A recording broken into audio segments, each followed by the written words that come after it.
Your brain is a weapon. Keep it loaded with the words of God.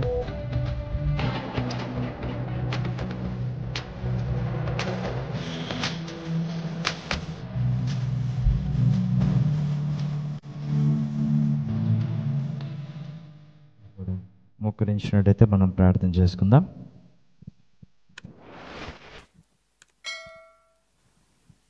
స్తోత్రములు స్తోత్రములు స్తోత్రములు స్తోత్రములు నాయన,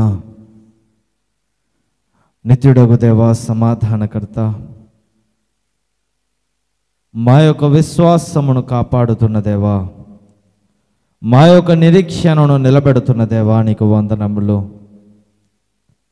అయ్యా, నీ యొక్క పాద సన్నిధికి వచ్చినటువంటి మమ్ములను మీరు చూస్తున్నటువంటి దేవుడు. అయ్యా, మీరు ప్రేమిస్తున్నటువంటి దేవుడవు తండ్రి. అందుని బట్టి నీకు వేలాది వందనములు, స్తుతులు, స్తోత్రములు చెల్లిస్తూ ఉన్నాం. అయ్యా, నీ యొక్క పాద సన్నిధికి వచ్చినటువంటి ప్రతి ఒక్క బిడ్డను దీవించండి అయ్యా. అయ్యా, నిన్ను పూజించేటువంటి భాగ్యము, నిన్ను కొనియాడేటువంటి భాగ్యము మాకు దయచేయి తండ్రి. కొండలలో ప్రార్థించెదను, కోనలలో నిన్ను స్తుతించెదను. కొండలలో ప్రార్థించెదను, కోనలలో నిన్ను స్తుతించెదను. స్తుతి కీర్తనలను బట్టి పూజ్యుడా, అద్భుతములు చేయునా దేవుడా. స్తుతి కీర్తనలను బట్టి పూజ్యుడా, అద్భుతములు చేయునా దేవుడా. పూజ్యుడా, నారాధనకు యోగ్యుడా, నిన్నే స్తుతించెదా. నన్నెన్నడు ఎడబాయకు, పూజ్యుడా. అందరూ కూడా మన దేవుని మనం ఆరాధిద్దాం. అయ్యా, నీకు స్తోత్రములు తండ్రి, దేవానికి స్తోత్రములు నాయన. ఆమేన్. పునరుత్థానం జీవము నీవే, మరణమును గెలిచిన యేసువు నీవే. పునరుత్థానం జీవము నీవే, మరణమును గెలిచిన యేసువు నీవే. మరణపు ముల్లు విరచిన నా ప్రభువా, మరణపు ముల్లు విరచిన నా ప్రభువా. మహిమలో దేవునిగా వెలసినావు, మహిమలో దేవునిగా వెలసినావు. పూజ్యుడా, నారాధనకు యోగ్యుడా, నిన్నే స్తుతించెదా. నన్నెన్నడు ఎడబాయకు, పూజ్యుడా. స్తోత్రములు స్తోత్రములు స్తోత్రములు దేవా. అయ్యా, నీవు పూజ్యుడవు తండ్రి. నీవు నాయన ఆరాధింపబడుటకు యోగ్యుడవయ్యా. మా ఆరాధనల మీద ఆసీనుడా, సర్వోన్నతుడా, అయ్యా, నిన్ను వేడుకుంటూ ఉన్నాము తండ్రి. దేవా, నిన్ను వేడుకుంటూ ఉన్నామయ్యా. అయ్యా, నిన్ను కొనియాడుతూ ఉన్నాము తండ్రి. నీ యొక్క పాద సన్నిధిలో ఉన్నటువంటి మేము, నీ యొక్క పాద సన్నిధిలో నిలబడినటువంటి మేము, దేవా, నీవు మాతో ఏదైతే మాట్లాడాలని ఆశపడుతున్నావో ఆ మాటలు మాకు వినిపించండి తండ్రి. ఆ మాటలు మాతో ఉండి మీరు మాట్లాడండి దేవా. ఏం మాట్లాడాలో తెలియనటువంటి వాడను అయ్యా, నీవుండి మాట్లాడించమని ప్రార్థిస్తూ యేసు అతి పరిశుద్ధమైన నామమున అడిగి వేడుకొని ప్రార్థిస్తున్నాను తండ్రి. ఆమేన్. హల్లెలూయా, హల్లెలూయా, హల్లెలూయా. దేవునికి స్తోత్రం కలుగును గాక. ఇప్పటికి మనం 2 ఆరాధనలలో దేవుని యొక్క మాటలను విని ఉన్నాం. అయితే 3వ ఆరాధనకు క్షేమకరంగా దేవుడు మనల్ని నడిపించి ఉన్నాడు.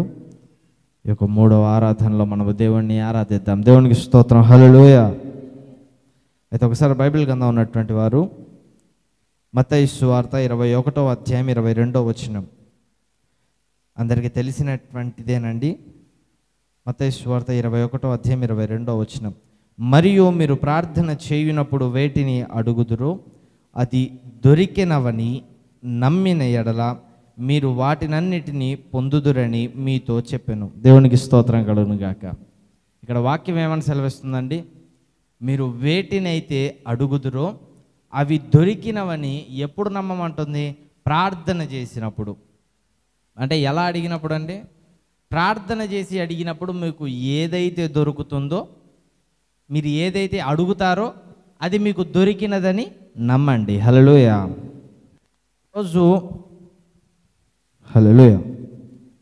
ఈరోజు మనం అడిగేటువంటి కొన్ని విషయాలు కొన్ని మనకి బహిరంగంగానే ఉండవండి. అంటే ఎలా అంటే వస్తువు రూపంలోనే ఉండవు. హలో, మనము అడిగినటువంటి ప్రతి ఒక్కటి కూడా వస్తువు రూపంలోనే ఉండదు. ప్రతిదీ వస్తువు రూపంలోనే ఉంటుందా? హల్లెలూయా. అవునండి, ప్రతిదీ వస్తువు రూపంలోనే ఉంటుందా? ఉండదు. కొన్ని ఎలా ఉంటాయి? ధైర్యానికి సంబంధించినవి కావచ్చు, తెలివికి సంబంధించినవి కావచ్చు, ఆలోచనకు సంబంధించినవి కావచ్చు, విధానాలకు సంబంధించినవి కావచ్చు. ఇలా మనము వేటిని అడుగుతామో, దేనిలో? ప్రార్థనలో మీరు దేన్ని అడుగుదురో దాన్ని పొందారని నమ్మాలని దేవుడు చెప్తున్నాడు. హల్లెలూయా, ఆమేన్. అయితే ఒక ఓడిపోయినటువంటి వాడు ఉన్నాడు అనుకోండి, ఒక ఓడిపోయినటువంటి వ్యక్తి ఉన్నాడు అనుకో, దేవుణ్ణి అడిగితే దేనికోసమని అడుగుతాడు? దేనికోసమని అడుగుతాడంటే విజయం కోసమని అడుగుతాడు. ఒక తెలివి తక్కువ వాడు ఉన్నాడు అనుకో, దేవుణ్ణి దేనికోసం అడుగుతాడండి? తెలివి కోసం అడుగుతాడు. ఒక వివేకం లేని వాడు ఉన్నాడు అనుకో, దేనికోసం అడుగుతాడండి? వివేకం కోసం అడుగుతాడు. దేవునికి స్తోత్రం కలుగును గాక. అడిగినటువంటి వ్యక్తి ఏం చేయాలంట? అడిగినటువంటి వ్యక్తి నాకు దొరికిన అడిగినటువంటి వ్యక్తి ఏమని నమ్మాలంట? నాకు దొరికినవని నమ్మాలి. దేవునికి స్తోత్రం, హల్లెలూయా. ఇక్కడ అంటున్నాడు, మరియు మీరు ప్రార్థన చేయునప్పుడు వేటిని అడుగుదురో. ఏంటివంట? వేటిని అడుగుదురో అవి దొరికినవని మీరు నమ్మాలి. అయితే ఇక్కడ మనం గమనిస్తే వేటిని అడుగుదురో అవి దొరికినవని మీరు నమ్మాలి. ఈ మాట బాగుంది. ఇప్పుడు నేనున్నానండి, ఒక వస్తువు నాకు కావాలి, నేను వెళ్ళి మా నాన్న అడిగితే నాకు ఇస్తాడు అని నాకు తెలిసినప్పుడు నాకేమని ఉంటుంది? నాకు దొరుకుద్ది, నేను అడిగాను. ఎప్పుడు దొరుకుద్దని నేను ఆశ కలిగి ఉంటాను? నా తండ్రి ఇష్టుడిగా ఉన్నప్పుడు. హల్లెలూయా. ఎప్పుడండి? నా తండ్రికి నేను ఇష్టుడిగా ఉన్నప్పుడు ఇది నాకు దొరుకుద్ది అని నేను నమ్ముతాను. నా తల్లికి నేను ఇష్టుడిగా ఉన్నప్పుడు నేను ఇది అడిగాను, నాకు ఇది దొరుకుద్దని నేను నమ్ముతాను. ఒకవేళ ఇష్టంగా లేను అనుకోండి, అంటే ఏంటి? మా తల్లికి కానీ తండ్రికి కానీ విరోధముగా నేను నడుస్తున్నాను. ఎలా నడుస్తున్నాను? విరోధముగా నేను నడుస్తున్నాను. ఒకటి నేను అడిగాను, అది నాకు వస్తుంది అన్న నమ్మకం నాకు ఉంటుందా? ఉండదా? ఉండదు. లేకపోతే ఇంకొకటి నేను కోరుకున్నాను, అది నాకు వస్తుందన్న నమ్మకం ఉంటుందా? ఉండదు. ఇక్కడ బైబిల్లో ఏమనుంది? మరియు మీరు ప్రార్థన చేయునప్పుడు వేటిని అడుగుదురో అవి దొరికినవని నమ్మిన ఎడల మీరు వాటినన్నిటినీ పొందుదురని వారితో చెప్పాను. మీరు అడిగినప్పుడు ఎప్పుడైనా కొన్నిసార్లు మా నాన్న నేను అడిగినప్పుడు, నీకు రావాల్సిన సమయానికి నేను ఇస్తాను నువ్వు అంటాడు మా నాన్న. అన్నప్పుడు సాయంత్రం కల్లానో లేకపోతే రేపు ఉదయం కల్లానో తెచ్చి నా చేతికి ఇస్తాడు. మా అమ్మని అడిగాను అనుకో, అంటే మా అమ్మని పెద్దవి ఏమి అడగనండి. అమ్మ 10 రూపాయలు ఉంటే, ఒక 20 రూపాయలు ఉంటే అని అడుగుతా. అంతమించి పెద్దవేమి అడగను. ఎందుకంటే మా అమ్మ ఇల్లు దాటి బయటికి పోదుగా ఒకవేళ అడిగిన తేడానికి. ఒకవేళ అడిగాను అనుకో, సర్ప్రైజ్ ఇచ్చే అంత లేదండి నాన్న, అంత దూరం నేను పోలేను, కొంచెం రావా అంటది. అవునా? మా అమ్మని అడిగాను అనుకో, అమ్మ ఏం చేస్తుంది? వెంటనే ఇచ్చేస్తుంది. వారికి నేను ఇష్టడిగా ఉన్నాను కాబట్టి ఇస్తుంది. ఇక్కడ మనం చదివినట్టు మాటకి, ఇప్పుడు మనం చదివినటువంటి మాటకు, నేను మాట్లాడేటువంటి మాటకు సింక్ అవ్వట్లే కదా? అవుతుందా సింకు? కావట్లేదు. అయితే ఇక్కడ ఏమంటున్నాడు? మీరు ప్రార్థించినప్పుడు వేటిని అడుగుదురో, దీని బ్యాక్గ్రౌండ్ ఒకటి ఉంటుందండి. ఏంటది? మీరు దేవుని చిత్తానుసారంగా ఉండి అడిగినప్పుడు. ఎందుకంటే మన ప్రార్థన అంట దేవుని దగ్గరకు వెళ్ళి కాచుకొని ఉంటుందంట. అవునా? కొన్నిసార్లు మన నీతి అనేది క్రియల రూపముగా, ఎలా? క్రియల రూపముగా బయలుదేరుతుంది. కొన్నిసార్లు మన యథార్థత అనేది మనం చేసేటువంటి ప్రార్థన మూలంగా బయలుదేరుతూ ఉంది. అంటే ఎలా అడిగినప్పుడు మనం కోరుకున్నవి ప్రార్థన చేస్తామండి. ఆర్టిఫిషియల్గా కూడా ప్రార్థన చేస్తాం, నమ్మేస్తాం. ఎప్పుడు నమ్మకం వస్తుందో తెలుసా మనుషుల్లోకి? ప్రార్థన చేసినప్పుడు ఒక వస్తువు, అయ్యా నేను పలానా వస్తువు కొనాలి, నాకు సహాయం చేయి తండ్రి అని ప్రార్థన చేసినప్పుడు దానికి సరిపడే డబ్బులు ఆల్రెడీ మన దగ్గర ఉన్నాయనుకోండి, అప్పుడు మనకి నమ్మకం ఉంటుంది. ఏమని? దేవుని మీద నమ్మకం ఉంటుంది. దేని మీద నమ్మకం ఉంటుంది? నా దగ్గర డబ్బులు ఉన్నాయి అని నమ్మకం ఉంటుంది. ఆ నమ్మకంగా దేవుని చెప్పేది ఏ నమ్మకము? ఏమీ లేనప్పుడు నమ్మడమే విశ్వాసి. దేవునికి స్తోత్రం కలుగునుగాక. అలా ఎప్పుడు నమ్ముతారు అంటే, దేవుడు నాకు ఇస్తాడు అని మనకు తెలిసినప్పుడు. దేవుడు మనకు ఎప్పుడు ఇస్తాడు అంటే, దేవునికి మనం చిత్తానుసారంగా ఉన్నప్పుడు. అవునండి? దేవునికి మనము చిత్తానుసారంగా ఉన్నప్పుడు మనము చేసేటువంటి ప్రార్థన దేవునికి చిత్తమై ఉంటుంది. ముందు మనలను దేవుడు ఒప్పుకోకపోతే మన ప్రార్థనను కూడా దేవుడు ఒప్పుకోడు. మన ప్రార్థనని దేవుడు ఒప్పుకోనప్పుడు మనము నమ్మినా నమ్మకపోయినా అది రాదు. ఎందుకు రాదు? దేవుడు మనల్నే వదిలేశాడు, మన ప్రార్థన ఎలా పట్టుకుంటాడు? అవునా కదండి? ఇక్కడ ఏమంటున్నాడు మరి? మరియు మీరు ప్రార్థన చేయనప్పుడు వేటిని అడుగుదురో అవి దొరికినవని నమ్మిన ఎడల మీరు వాటినన్నిటిని పొందుదరని వారితో చెప్పాను. ప్రార్థన చేసినప్పుడు ఒక వ్యక్తి మాట్లాడుతున్నాడు అనుకోండి, ఇంకొక వ్యక్తితో ఒక వ్యక్తి మాట్లాడుతున్నాడు.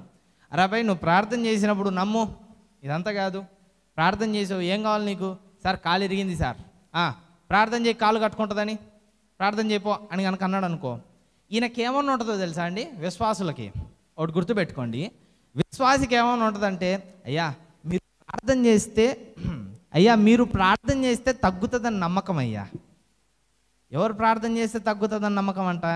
దైవజనుడు ప్రార్థన చేస్తే తగ్గుతుందని నమ్మకం. ఇది బాగుంది, చాలా బాగుంది. నీవు కూడా ప్రార్థన చేసుకో. వాస్తవంగా చెప్పాలంటే దైవజనుడు ప్రార్థన చేస్తే తగ్గుద్దండి, ఇది నిజం. మరి దైవజనుడు కూడా ఏమంటాడు? నీవు కూడా ప్రార్థన చేసుకో అంటాడు. విశ్వాసి ఇంటికి వెళ్ళాక ప్రార్థన చేస్తాడా? ఉన్నది ఉన్నట్టు నాకు చెప్పాలి. చేయడు కదా? చేస్తాడా? ఇప్పుడు పాస్టర్ గారు చెప్పారు, నాకు కాలు ఇరిగిందని నేను వచ్చాను. పాస్టర్ గారు ఉండి ప్రార్థన చేశాడు, ఏం బాధ లేదు, నీ కాలు కట్టుకుంటుంది. దేవుడు చెప్పాడు, నీ కాలు కట్టుకుంటుంది. నువ్వు కూడా ఇంటికి వెళ్ళాక ప్రార్థన చేసుకో, ఇంకా మంచిది అంటాం. విశ్వాసి ప్రార్థన చేస్తాడా? చెయ్యడు. ఎందుకు చేయడు? ఎందుకు చేయడండి? పాస్టర్ గారు ప్రార్థన చేస్తే దేవుడు అంటాడు, కానీ నా ప్రార్థన ఎందుకు అంటాడు దేవుడు? ఉండదా? ఎందుకు ఉండదా మాట? నేను చేసేటువంటి ప్రతి పని దేవుడికి యాంటీగానే ఉండింది. ఇంకా నేను ప్రార్థన చేసే దేవుడు ఎక్కడ అంటాడు? ఒకటి గుర్తుపెట్టుకోండి, దేవుడికి ప్రార్థన చేసి మనం ఏదన్నా పొందాలంటే దానిలో కొన్ని ఉన్నాయి. హల్లెలూయా. ప్రార్థన చేసి మనం ఏదన్నా పొందాలి అంటే దానిలో కొన్ని స్టెప్స్ ఉన్నాయి. ఏంటి ఆ స్టెప్స్? ముందు మనము మారు మనసు పొందాలి. మారు మనసు పొందడానికి ముందు ఏంటంటే పాప క్షమాపణ పొందాలి. అంటే మన పాపాలన్నిటిని దేవుడి దగ్గర ఒప్పుకున్నప్పుడు వాటిని క్షమిస్తాడు. క్షమించిన తర్వాత మనము ఏమవ్వాలి? మారు మనసు పొందాలి, బాప్తిజం తీసుకోవాలి. తీసుకున్న తర్వాత దేవుని చిత్తానుసారంగా నడవాలి. దేవుని చిత్తానుసారంగా నడిచినప్పుడు అప్పుడు మనం ఏదన్నా అడిగితే మనకు దొరుకుద్ది. అర్థమైందా? ఇవన్నీ దాటాలి. కానీ మన క్రైస్తవులకు ఉన్న తొందరపాటు ఏంటంటే పుట్టగానే లేచి ఉరకాలంటారు. ఇది మనకున్నటువంటి మైనస్ పాయింట్ అన్నమాట. అది ఎలా ఉంటుంది అంటే, పుట్టిన 2 నిమిషాలకి ఏదో ఒకటి అడ్వర్టైజింగ్ లాగా చేశారండి, యానిమేటెడ్. అందులో ఎలా అంటే, పిల్లోడికి కడుపులో ఉంటాడు కదండి, ప్రెగ్నెన్సీ ఉంటారు కదా, ఆ పిల్లోడికి పాపం తొందర ఎక్కువ. వాడే బయటకు వస్తాడు, పేగు ఉంటుంది కదండి, డాక్టర్లు పేగు కట్ చేద్దామని అదేమంటారు సిజర్ కత్తెర తీసుకుంటే వాడు దాన్ని ఓడబీక్కొని ఒక ట్యాబ్ తీసుకొని దాన్ని ఓపెన్ చేసి ఎట్ట కట్ చేయాలి మొత్తం చూసుకుంటే వాడే కట్ చేసుకుంటాడు. కట్ చేసుకొని తీసుకొని వాళ్ళ అమ్మతో వాడు సెల్ఫీ దిగుతారు. ఎక్కడైనా అమ్మోళ్ళు సెల్ఫీ దిగుతారు పాపం పిల్లోడితో, వీడు మాత్రం వాడే సెల్ఫీ దిగి లేచి ఉరుకుతుంటాడు. అదంటే యానిమేటెడ్కి సరిపోయిందండి. మన క్రైస్తవులు నిజంగా కూడా అదే చేయాలని ఆలోచిస్తూ ఉంటారు. ఏం ఆలోచిస్తున్నారండి? నిజంగా కూడా మనం పుట్టగానే లేచి ఉరకాలని ఆలోచిస్తూ ఉన్నారు. అదేంటిదండి, మాకు పుట్టి ఇప్పటికే మాకు 30 సంవత్సరాలు వచ్చాయి, 35 సంవత్సరాలు వచ్చాయి, 40 సంవత్సరాలు వచ్చాయి, ఇంకా ఉరకలేకపోవడం ఏందండి మేము అంటారేమో. దేవుడు అంటాడు, మీరు ఇంకా నేను ఫస్ట్లో మీరు ఎదగడానికని పాలు పోసాను, మీరు దరిద్రం ఏందో నాకు అర్థం కాదు, ఇప్పటికి పాలే తాగుతుంటే నేనేం చేయాలని దేవుడు అంటాడు. ఎప్పుడంటే మనకు పాలు మానిపించి అన్నాన్ని పెట్టేది వయసు వచ్చినప్పుడు. దేవునికి స్తోత్రం కలుగును గాక. కానీ మన వాళ్ళు ఏం చేస్తారంటే పాలు తాగిన బలంలో ఎవరెస్ట్ ఎక్కాలనుకుంటారు. అది జరగదు. ప్రార్థన చేసినప్పుడు మీరు వేటినైతే అడుగుతారో అవి మీకు వచ్చాయని నమ్మండి. ఎప్పుడు మనకు నమ్మకం వస్తుంది? ఒకవేళ మనం నమ్మాలి అని ప్రయత్నించినా దేవుని చిత్తానుసారంగా లేకపోతే నమ్మకం రాదు. నిజమా కదా నేను చెప్పేది? దేవుని చిత్తానుసారంగా లేము, నమ్మకం వచ్చుద్దా? దేవుడు మనకు ఏమీ ఇవ్వడం మనకు తెలుసు, నమ్మకం వచ్చుద్దా? నేను అడిగినటువంటి ప్రార్థన దేవునికి ఇష్టపూర్వకంగా లేదు, నమ్మకం వచ్చుద్దా? రాదు. నమ్మామని బయటికి మనకు మనం చెప్పుకోవడమే, లేదు దేవుని నమ్మా, ఖచ్చితంగా ఇస్తాడు. కానీ ఇక్కడ ఏమని మోగుతుంటుంది? వస్తుందో రాదో, నా ప్రార్థన యోగ్యమైందో కాదో. అవునా అండి? ఒకవేళ మనం ప్రార్థన చేసిన ఎలా ప్రార్థన చేస్తాం? సింప్లిసిటీగా ప్రార్థన చేస్తాం. అయితే రీసెంట్గా ఒక విషయం జరిగింది. కుమారక్క మక్కుంది కదండి, వర్స్ ఆఫ్ ది డే చేస్తుంటుంది. అంటే ఒక 2 నిమిషాలు ఉదయాన్నే అందరూ వినడానికని 2 నిమిషాలు చేస్తుంటుంది ప్రతిరోజు. అయితే కొన్ని రోజుల క్రితంగా మేము దాన్ని ఆపడం జరిగింది. ఎందుకు ఆపాల్సి వచ్చిందంటే దాన్ని మొదలు పెట్టేటప్పుడు దేవుని మేము అడగలేదు. అడగకుండా మొదలు పెట్టేసరికి అపజయాలు ఎదుర్కోవడం మొదలైందనమాట. అపజయాలు ఎదుర్కోవడం మొదలయ్యేసరికి నేనుండి కొన్ని రోజులు ఆపాను. అక్క దీనికోసం ప్రార్థన చేయను అని చెప్పి అడిగా. దీనికోసం ప్రార్థన చేయక్క నువ్వు అని చెప్తే సరేరా నేను చేస్తానండి. అక్క ఏం చేస్తుందంటే అన్నిటికి కలిపి దీన్ని కూడా కలిపి ప్రార్థన చేస్తుంది. నేనుండి అక్క ఈరోజు ఆఖరి రోజు కేవలం దీనికోసం మాత్రమే ప్రార్థన చేయని చెప్పి అడిగా.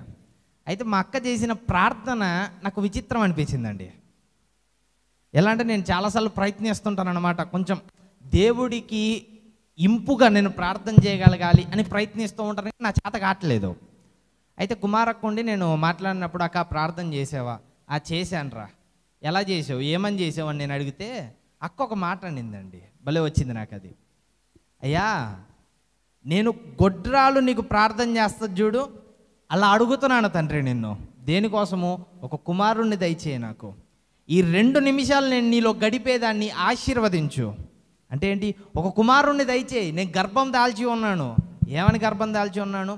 ప్రతి ఒక్కరికి కూడా గంటలు నేను ప్రసంగం చేయలేకపోవచ్చు, పెద్ద సభలలో నేను నిలబడి మాట్లాడే కృప నీవు నాకు ఇవ్వలేదు.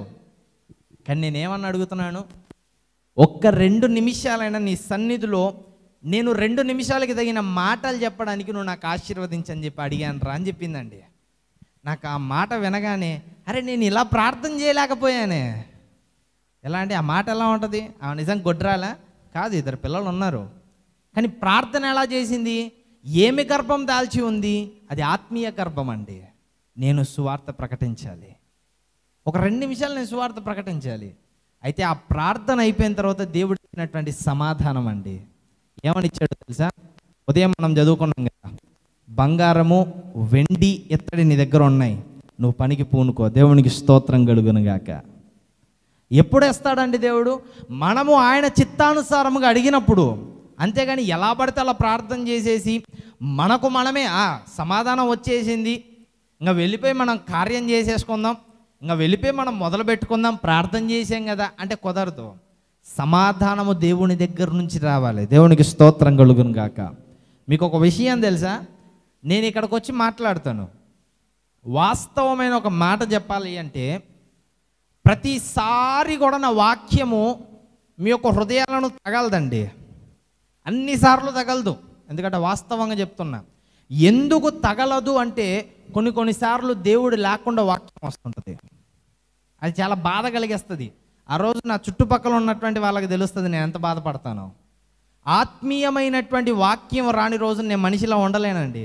ఆ బాధ వేధిస్తూనే ఉంటుంది. అరే ఏంటి ఇలా జరిగింది, ఏంటి ఇలా జరిగింది. ఎందుకు అంటే ఆత్మానుసారమైనటువంటి వాక్యం వచ్చినప్పుడు అండి, ఆత్మ లేకుండా వాక్యం వచ్చినప్పుడు నా హృదయానికి తెలుస్తుంది. అది ఒక మాటలో మీకు చెప్పాలంటే, నేను 10th క్లాస్లో ఉన్నప్పుడు వచ్చిందండి, అరణ్య రోదన. గుర్తుంది ఎవరికైనా? అరణ్య రోదన అది 10th క్లాస్లో నేను చదువుకునేటప్పుడు సంస్కృతంలో వచ్చిన ఒక పదం. అది అరణ్య రోదన అంటే ఏంటి సార్ అంటే, ఎవ్వరూ దిక్కు లేకుండా, ఎవరు నీకు తోడు లేకుండా బిగ్గరగా కేకలేసి ఏడుస్తుంటారు చూడండి, దాన్ని అరణ్య రోదన అంటారంట, ఆదుకునే వాళ్ళు ఎవరు లేకపోతే. అలా ఉంటుంది నా పరిస్థితి. వాక్యం చెప్పడానికి ముందుగా నేను దేవుణ్ణి అడుగుతానండి. ప్రతిసారి కూడా మోకరించి నేను దేవుణ్ణి అడుగుతాను, అయ్యా నేను వాక్యం చెప్పాలి, నాతో పాటు రా. 2 నిమిషాలు ప్రార్థన చేసి లేచి రానండి. దేవుడు పద నీతో పాటు నేనున్నా అనే వరకు నేను ప్రార్థన చేస్తూనే ఉంటాను. దేవునికి స్తోత్రం కలుగును గాక.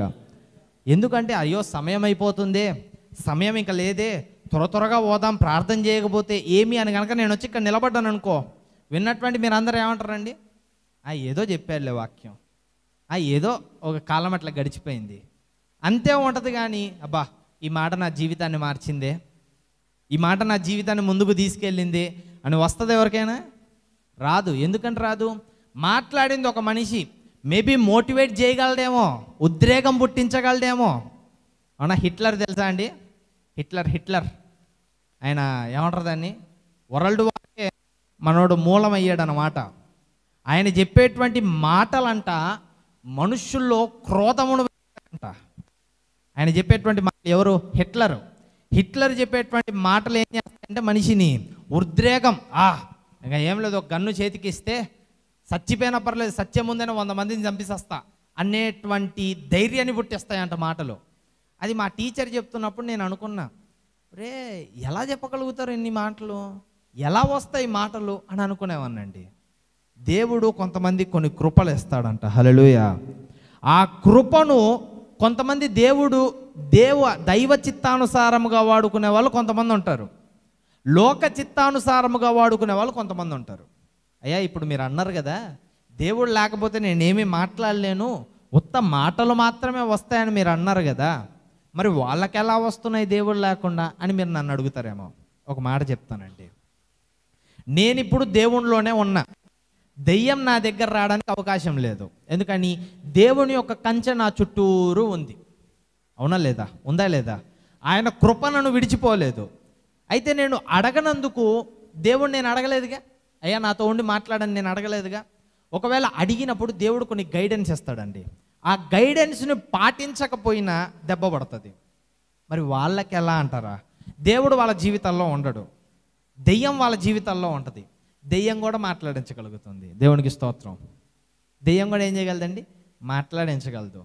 కానీ దైవ చిత్తానుసారముగా ఉన్నటువంటి వారేం బ్రతుకుతారు, లోక చిత్తానుసారముగా ఉన్నటువంటి వాళ్ళేమో చనిపోతారు.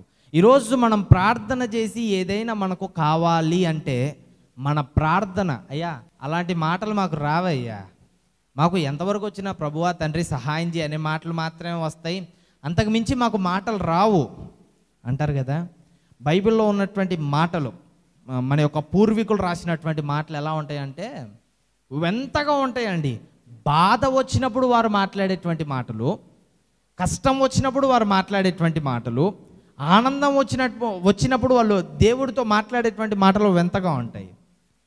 ఎందుకు అంటే వారు దేవుడి మీద మాత్రమే ప్రేమించి ఉన్నారు. ఒక మాట నేను మీకు చెప్పాలంటే, మనకి ఇష్టమైన వారికి ఒక లెటర్ రాస్తున్నాం అనుకోండి, బాగా ఇష్టం లేదు, ఒక నాన్నకు నేను రాస్తున్నాను లెటరు, లేదా మా అమ్మకు రాస్తున్నాను, మా అమ్మ మా నాన్న అంటే నాకు చాలా ఇష్టం. ఇప్పుడు నేను లెటర్ ఎలా రాస్తాను? హాయ్ అమ్మ బాగున్నారా, తిన్నారా, లేచారా, ఆరోగ్యం బాగుందా అని రాసి మూత పెట్టి పంపిస్తాను. ఎట్లా వివరిస్తానా లేదా నేను? అవునా కదా. అమ్మ మిమ్మల్ని చాలా మిస్ అవుతున్నానమ్మా, అది ఎలా ఉందంటే ఇదంతా ఏదో అరణ్యంలో పడినట్టుంది, మీ దగ్గర ఉంటేనేమో స్వర్గం ఉన్నట్టుగా ఉంది. ఈ మాటలన్నీ సాధారణమైన వాళ్ళకు వస్తాయా? రాదు. మరి ఎవరికి వస్తాయి? ఎక్కువ ప్రేమ కలిగి ఉన్నాను కాబట్టి మాటలన్నీ పుడుతూ ఉన్నాయి. ఈరోజు మన ప్రార్థనలో కూడా దేవుడి మీద మనకు ఎంత ప్రేమ ఉంటే ఆ ప్రేమకు తగ్గట్టుగా మనకి మాటలు వస్తాయి. దేనికి తగ్గట్టుగా మాటలు వస్తాయి? ఆయన మీద మనకున్నటువంటి ప్రేమకు తగ్గట్టుగా మాత్రమే మాటలు వస్తాయండి. ఆ మాటలు ఏం చేస్తాయంటే దేవుణ్ణి పట్టుకుంటాయి. దేవునికి స్తోత్రం, హల్లెలూయా. యాకోబు ప్రార్థన చేస్తూ ఉన్నాడు. యాకోబు ప్రార్థన చేస్తూ ఉన్నప్పుడు దేవుడు అంటాడు, యాకోబు ఇక చాలు, నన్ను వదిలిపెట్టు. అందరూ వచ్చేస్తున్నారయ్యా నీళ్లు తోడుకోవడానికి, నన్ను చూస్తారేమో, వదిలిపెట్టు, నేను పోతాను. యాకోబు ఏమంటున్నాడు, నేను నిన్ను విడువను దేవా, నీవు నన్ను దీవించు వరకు, నేను నిన్ను విడువను దేవా. దేవునికి స్తోత్రం. ఏమంటున్నాడండి, నేను నిన్ను విడువను, ఎప్పటి వరకు? నీవు నన్ను దీవించు వరకు. ఆమేన్. అవునా? కొంతమంది మనతో ఫోన్లో మాట్లాడుతున్నారు అనుకోండి, ఫోన్ పెట్టేయలేం మనం. అది కాదు ఇది, అది కాదు ఇది, అది కాదు ఇది పెట్టేయడానికి వచ్చేసరికి ఇంకో కొత్త లేపగానే మళ్ళీ మాట్లాడమాట. ఏంట్రా ఇంతసేపు మాట్లాడుతున్నావు అంటే, ఫోను పెట్టేయలేమురా, సగంలో పూర్తి అవ్వాలి కదా, పూర్తి కాకుండా ఎలా పెట్టేస్తాం? యాకోబుని దేవుడు నన్ను వదిలిపెట్టు అని ఎందుకు అన్నాడంటే, ఆ ప్రార్థన యాకోబును పట్టుకుంటుందండి. మన ప్రార్థన ఏం చేస్తుంది? దేవుడిని ఎల్లగొడుతుంది. మన ప్రార్థన బలం అలాంటిది అన్నమాట. ఏం చేస్తుంది? అయ్యా తండ్రి అంటే ఆయన దగ్గరికి రాగానే యేసునామములో అడుగుచున్నాం తండ్రి, ఆమేన్. వచ్చేదాకా నుండ్రా ఆయన అంటే, ఏమొస్తావులేండి, నిద్ర రాదు నీకు, పోయి పండుకోపు. కానీ యాకోబు ప్రార్థన ఏం చేస్తుంది? దేవుణ్ణి పట్టుకుంటుంది, దేవుణ్ణి ఆపుతుంది వెళ్ళకుండా. ఏమి ఇవ్వకుండా వెళ్ళనివ్వట్లేదు, ఆశీర్వాదం ఇవ్వకుండా వెళ్ళనివ్వట్లేదు. దేవునికి స్తోత్రం కలుగును గాక. మనము ప్రార్థన చేసినప్పుడు ఇక్కడ అంటున్నాడు, మరియు మీరు ప్రార్థన చేయునప్పుడు వేటిని అడుగుదురో అవి దొరికినవని నమ్మిన ఎడల. ఎప్పుడు నమ్ముతామండి? ఎప్పుడు నమ్ముతాం? ఇప్పుడు నా దగ్గరికి నా మిత్రుడు వచ్చాడు, అరే నాకు ఒక 500 కావాలి, చాలా ఇంపార్టెంట్, రేపు ఉదయం నీ దగ్గరకు వస్తాను, నాకు ఇస్తావా అన్నాడు అనుకో, నువ్వేం బాధపడదురా, రేపు ఉదయాన్నే రా, నేను నీకు ఇచ్చి పంపిస్తాను అన్నాడు. ఇంకా వాడి చేతిలోకి అది రాలేదు, 500 చేతిలో ఉన్నాయా? ఇవ్వలేదు నేను. మరి ఏమన్నాను? రేపు ఉదయం రా, నీకు ఇచ్చి పంపిస్తానన్నా. వాడు ఇంటికి ఎలా వెళ్తాడు? ధైర్యంగా వెళ్తాడు. రేపు ఉదయాన్నే వెళ్తే నాకు 500 వస్తాయి. నమ్మకం ఉందా లేదా? ప్రార్థన చేసినప్పుడు కూడా మనకు సమాధానం వచ్చే వరకు మనం ప్రార్థన చేయాలండి. ఎప్పటి వరకు? సమాధానం వచ్చే వరకు. కానీ మనం ఎప్పటిదాకా ప్రార్థన చేస్తామంటే, మన ప్రార్థన పూర్తయ్యే వరకే ప్రార్థన అండి. ఎందుకని? అయ్యో పనికి టైం అయిపోతుందేమో. నువ్వు చేసేటువంటి ప్రార్థన దేనికోసము? ఆ పని కోసమే. కానీ నువ్వు ఆగకుండా వెళ్తుంది ఏ పని చెడగొట్టుకో కోసము? ఆ పని చెడగొట్టుకోవడం కోసమే. అయ్యా సార్, మరి సమయం అయిపోతే ఆ పని అవ్వదు కదా. దేవుడి యొక్క జవాబు రాకుండా నువ్వు కూడా ఆ పని కాదే. దేవుడి జవాబు లేకుండా మనం వెళ్ళామండి, ఆ పని అవుద్దా? కాదు. అదే గంట లేటు కానీ, 2 గంటలు లేటు కానీ, 3 గంటలు లేటు కానీ, ఎప్పుడైతే దేవుని దగ్గర నుంచి సమాధానం వస్తుందో ఆ పని నిన్ను వదిలిపెట్టి ఎక్కడికి కూడా పోలేదు. దేవునికి స్తోత్రం కలుగును గాక. హల్లెలూయా. ఏమవుదండి? నిన్న ఆ పని వదిలిపెట్టేసి వెళ్ళదు. ఎప్పుడు? దేవుడు నీకు సమాధానం ఇచ్చినప్పుడు. ఎన్ని గంటలు ఆలస్యమైంది? 3 గంటలు. ఆమేన్. ఒక వ్యక్తి వేరే దేశానికి ప్రయాణించాల్సింది ఉందండి. అయితే ఆయనకి ఎప్పుడు కూడా ఒక అలవాటు ఉండేదంట, ప్రార్థన చేసుకొని బయలుదేరడం అలవాటు అంట ఆ మనిషికి. ఆయన ఏం చేశాడు? మోకరించి ప్రార్థన చేస్తున్నాడంట, అయ్యా నేను ప్రయాణం చేస్తున్నాను, ఈ ప్రయాణంలో నాకు తోడుగా ఉండని చెప్పి అడుగుతున్నాడంట. ఆయనకు ఒక సపరేట్ విమానం, ఒక సపరేట్ చాపర్ ఉందండి, ఆయనకి సపరేట్ ఒక విమానం ఉంది. ఆయన మోకరించి ప్రార్థన చేస్తున్నప్పుడు దేవుడు అంటున్నాడంట, ఇంకొంచెం సేపు ప్రార్థన చేయి, ఇంకొంచెం సేపు ప్రార్థన చేయి. మరి ఫ్లైట్ లేట్ కాదా అంటే, నీకెందుకు, నేను చెప్తున్నాను కదా, నువ్వు ప్రార్థన చేయి అంటే ప్రార్థన చేస్తున్నాడు చేస్తున్నాడు చేస్తున్నాడు చేస్తున్నాడు. దేవుడు ఆపమని చెప్పట్లేదు, ఇంకా ప్రార్థన చేయి, ఇంకా ప్రార్థన చేయి, ఇంకా ప్రార్థన చేయి. 3 గంటలు ప్రార్థన చేశాడండి. ప్రార్థన చేసిన తర్వాత చాలు, లేచి ప్రయాణం అవ్వన్నాడంట. అంటే ఇదేంటబ్బా, దేవుడు 3 గంటలు ప్రార్థన చేయించుకున్నాడు, ఇంత ఆలస్యం ఎందుకు చేశాడు అన్నది అర్థం కాలేదు. అయితే ఆయన కారు ఎక్కాడు, ఫ్లైట్ దగ్గరికి, విమానం దగ్గరికి వెళ్తున్నాడు, కనబడుతుంది విమానం. అయితే ఆ సమయంలోనే ఆ విమానం పేలిందంట. ఆ విమానానికి ఎవరో బాంబు పెట్టారండి, విమానం పేలిందంట. ఆయన అనుకున్నాడు, అంటే 3 గంటలు ఆలస్యం చేయడానికి కారణం ఏంటి? నా ప్రాణంను కాపాడడానికే కదా. దేవునికి స్తోత్రం కలుగును గాక. అదే గనక ఆ వ్యక్తి అయ్యా నా ప్రయాణం లేట్ అవుతుంది, నువ్వేంటి ప్రార్థన చేయంటో? నువ్వంటే ఈజీగా తిరగలవు, నేను తిరగలనా, ప్రయాణం చేద్దా అని కనుక లేచి వెళ్ళాడు అనుకో, ప్రయాణం చేస్తాడా? మొదలుపెట్టిన కాడే అంతమైపోతాడు. మరి దేవుడు ఏం చేశాడు? ఇంకా ప్రార్థన చేయి. ఆయన దేవుడు మాటకు లోబడ్డాడు కాబట్టి బ్రతికి ఉన్నాడు. ఆమేన్. ఈనాడు మన జీవితాల్లో కూడా ఏదైనా ఒక అవసరం మనకు ఉంది అంటే మనం ఏం చేయడం నేర్చుకోవాలి అంటే ప్రార్థన చేయడం నేర్చుకోవాలి. ఆ ప్రార్థన చేసేటప్పుడు నువ్వు దేనికోసమైతే చేస్తున్నావో దాని నిమిత్తమై నీకు సమాధానం వచ్చే వరకు ప్రార్థిస్తూనే ఉండాలి. హల్లెలూయా. సమాధానం వచ్చినప్పుడు కనుక మనం లేచామనుకోండి, అప్పుడు మనకేమంటుంది? గ్యారంటీ కార్డు ఉంటుంది. ఇక్కడ అదే అంటున్నాడు. మరి ఇక్కడ ఏమంటున్నాడండి? మరియు మీరు ప్రార్థన చేయటప్పుడు వేటిని అడుగుదురో అది దొరికినవని నమ్మిన ఎడల. అవునా? దేవుడు మనకు మాట ఇచ్చాడు అనుకో, వచ్చేస్తుంది. కొంతమంది ఎలా ఉంటారంటే దేవుడు మాట ఇచ్చిన తర్వాత కూడా వస్తుందో రాదో. దేవుడికి ఎట్లా ఉంటుందంటే భలే కోపం వస్తుందండి. ఎప్పుడు? నేను నీకు మాట ఇచ్చానా లేదా, నువ్వు నమ్మి వెళ్ళాలి కదా. అట్లా కాకుండా దేవుడు మాట ఇచ్చాడు కానీ అవుద్దో కాదని మానవ ప్రయత్నాలు చేసామనుకోండి, అదుముతాడు ఇంక ఈసారి. మనం ఏం చేయాలి?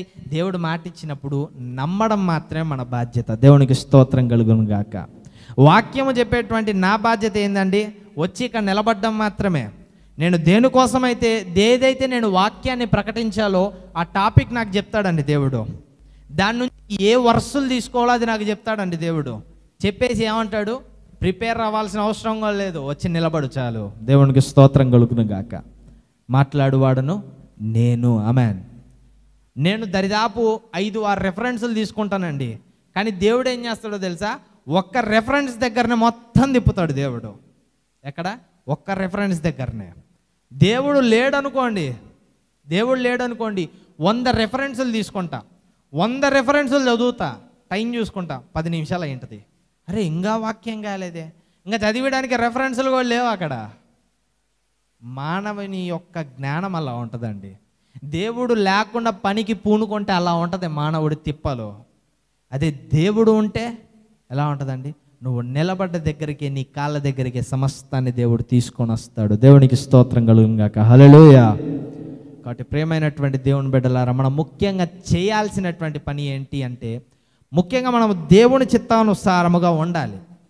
దేవుడికి మనము ఉండాలి చిత్తంగా. అంటే ఎలా? దేవుడికి ఇష్టం వచ్చినట్టుగా మనం ఉండాలి. అప్పుడు మన ప్రార్థన కూడా దేవునికి ఇష్టం వచ్చినట్టుగా ఉంటుంది. దేవునికి ఇష్టం వచ్చులాగా మన ప్రార్థన ఉన్నప్పుడు ఆయన మనకు సమాధానం ఇస్తాడు. విశ్వాసి ఇంకోటి నేర్చుకోవాల్సింది ఏంటి అంటే, ఎంత ఆలస్యమైనా దేవుని యొద్ద నుంచి సమాధానం వచ్చే వరకు ఏం చేయాలి? నిలబడాలి. ప్రార్థన చేస్తూనే ఉండాలి. సమాధానం వచ్చిన తర్వాత లేచి నిలబడాలి. హల్లెలూయా. అప్పుడు దేవుడు మన తల ఎత్తుతాడండి. లేదనుకో 10 మంది ముందు మనం తల దించుకున్నది కాక ప్రార్థన చేసిన ఏమీ కాలేదే అని ఉన్న విశ్వాసము కాస్త అల్ప విశ్వాసంగా మారుతుంది. అల్ప విశ్వాసానికి కారణం ఎవరు అవుతామంటే మనమే అవుతాం. కాబట్టి దేవుని యొద్ద నుంచి సమాధానం వచ్చే వరకు ఓపిక ఉండాలి. ఓపిక ఉండి ఆయన దగ్గర నుంచి సమాధానం తెచ్చుకున్నప్పుడు మనము వెళ్ళేటువంటి మార్గాన్ని ఎవరు ఆపలేరు. దేవునికి స్తోత్రం కలుగును గాక. ఎంతోమందిని తొక్కుతూ ఉంటారండి. డబ్బు పరంగా తొక్కేస్తూ ఉంటారు, పేరు పరంగా తొక్కేస్తూ ఉంటారు, ఇంకొకటి ఉపయోగించి అతని యొక్క జీవితాన్ని ఏం చేస్తారు? నాశనం చేస్తారు. కొంతమంది పెద్దలు, మా దగ్గర డబ్బు ఉంది, వీడిని ఎదగనివ్వం, మా దగ్గర పేరుంది, ఇతన్ని ఎదగనివ్వం. అవునా? తొక్కుతారా మనల్ని? ఎందుకని? మనిషితో మనిషి పోటీ కాబట్టి ఎవరు గెలుస్తారో చెప్పలేం. రాజుతో రాజు పోటీ అయితే ఎవరు గెలుస్తారో చెప్పలేం. కానీ ఒక్క రాజుతో రారాజు పోటీ అవుతే ఎవరు గెలుస్తారండి? రారాజే గెలుస్తాడు. దేవునికి స్తోత్రం కలుగును గాక. మనలను ఎత్తి నిలబెడతాను అని సర్వమును సృష్టించిన దేవుడు చెప్తే ఈ సృష్టి మనలను ఏమీ చేయలేదు. ఆమేన్. మనలను హెచ్చిస్తాను అని సృష్టికర్త చెప్తే ఈ సృష్టి మొత్తం కలిసి మనలను దించలేదండి. మనం వెళ్ళేటువంటి మార్గాన్ని ఎవరు కూడా ఆపలేరు. అందులో ఉన్నటువంటి ముళ్ళను కావచ్చు, ఇబ్బందులను కావచ్చు, ఇరుకులను కావచ్చు, దేవుడు ఏం చేస్తాడు? ఒక్క చిటుకలో విశాలం చేస్తాడు. హల్లెలూయా. ఈరోజు మన జీవితం బంధించబడి ఉండొచ్చు, ఈరోజు మన జీవితము ఇరుక్కొని ఉండొచ్చు, ఈరోజు మన జీవితం ఏంటి, ఇదొక జీవితమేనా అని మనకు అనిపించచ్చు. దేవుడు రానంత వరకు మాత్రమే మనకు అలా అనిపిస్తుందండి. ఒక్కసారి దేవుణ్ణి నమ్మి ఆయన యొక్క ప్రార్థనలో మనము ఆయన నుంచి సమాధానం వచ్చే వరకు నిలబడితే ఆ సమాధానము మనలో ఆరిపోయినటువంటి దీపాన్ని వెలిగిస్తుంది, సోలిపోయినటువంటి హృదయాన్ని నిలబెడుతూ ఉంది. దేవునికి స్తోత్రం కలుగునుగాక. ఏం చేయాలండి? రాత్రంతా మనం దేవుణ్ణి వెతుకుతూనే ఉండాలి. సమయం దొరికినప్పుడల్లా దేవుణ్ణి వెతుకుతూనే ఉండాలి. సమయం దొరికినప్పుడల్లా ప్రార్థన చేస్తూనే ఉండాలి. మనం ఎన్నోసార్లు ఒకటి గమనించండి, ప్రతి ఒక్కరు కూడా మనకు సమయం దొరికినప్పుడు, ఆఖరి మాటలండి నేను ముగించేస్తాను, మనకు సమయం దొరికినప్పుడు ప్రార్థన చేయాలి అని మన మనసులో వస్తుంది. చాలామందికి వస్తుందండి ఖచ్చితంగా. కానీ మన దగ్గర ఒకవేళ మొబైల్ ఫోన్ ఉందనుకోండి, ఆ మొబైల్ ఫోన్ లాగుతూ ఉంటుంది. మన దగ్గర ఒకవేళ ట్యాబ్ ఉందనుకోండి, ఆ ట్యాబ్ లాగుతూ ఉంటుంది. మన దగ్గర టీవీ ఉందనుకోండి, ఆ టీవీ లాగుతూ ఉంటుంది.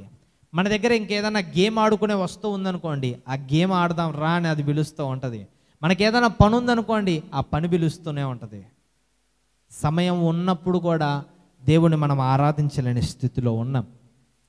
మిత్రులారా, నీవు గేమ్ ఆడుకుంటూ ఒక 10 నిమిషాలు నీ కాలక్షేపం అయిపోతుంది. ఆ 10 నిమిషాలు నీ జీవితంలో వ్యర్థమే. 10 నిమిషాలు నువ్వేం చేయలేదుగా, 10 నిమిషాలు నీకు వ్యర్థమే.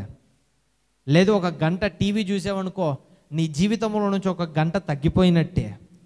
లేదు, ఇంకొక గంట ఇంకోటి ఏదైనా చేసావనుకో, ఆ గంట నీ జీవితంలో నుంచి తగ్గిపోయినట్టే. కానీ ఎప్పుడైతే నీవు దేవుని దగ్గర మోకరించి రోజు మొత్తం ప్రార్థన చేసినా ఆ రోజు మొత్తం ప్రతిఫలం, ఆ రోజు మొత్తం ప్రతిఫలం ఎలా ఉంటుందో తెలుసా అండి? దేవుని సన్నిధిలో ఒక్క దినము గడుపుట 1000 దినములతో సమానము. దేవునికి స్తోత్రం కలుగును గాక. లోకంలో ఒక్క గంట గడిపితే నీకు వ్యర్థమే. లోకంలో ఒక రోజు గడిపితే నీకు వ్యర్థమే. కానీ దేవుళ్ళో ఒక రోజు గడిపితే 1000 రోజుల ఆయుష్ నీకు పెంచుతున్నాడు. హల్లెలూయా. ఒక రోజు నీవు దేవుని సన్నిధిలో మోకరిస్తే 1000 రోజుల దీవెనలు నీకు వస్తున్నాడు. ఒకరోజు నీవు దేవుణ్ణి ఆరాధిస్తే 1000 రోజుల కృపని మీద గుమ్మరిస్తూ ఉన్నాడు. లాభమా నష్టమా? మేలా కీడా? లాభమే కదండి. కాబట్టి ప్రియమైనటువంటి సంగమా, దేవుని యొక్క సన్నిధిలో మనం మోకరించినప్పుడు ఆయన దగ్గర నుంచి సమాధానం వచ్చే వరకు ఓపిక పట్టడం నేర్చుకుందాం. ఆయన దగ్గర నుంచి ఎప్పుడైతే మనకు సమాధానం వస్తుందో, ఆయన మనకి ఇచ్చినటువంటి జవాబు మనలను నిలబెడుతూ ఉంది. దేవుడు తన యొక్క పరిశుద్ధ వాక్యమును దీవించునుగాక. ఆమేన్. హల్లెలూయా. అందరూ కూడా మోకరించినట్టయితే మనం ప్రార్థన చేసుకుందాం.